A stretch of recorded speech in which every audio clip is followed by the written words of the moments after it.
காதலுக்கு எப்போதும் வார்த்தை மட்டும் போதாது. கண்ணே உந்தன் எண்ணம் என்ன? கண்ணடித்தால் தீராது காதல் இங்கு வாராது. என்னை தந்தே இன்னும் என்ன?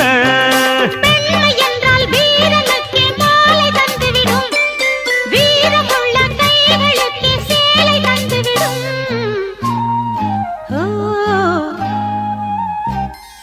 பூவே உன்னை நேசித்தேன், பூக்கள் கொண்டு பூசித்தேன், கண்ணில் பாடம் வாசித்தேன், காதல் வேண்டும் யாசித்தேன். என் கண்ணா மீசை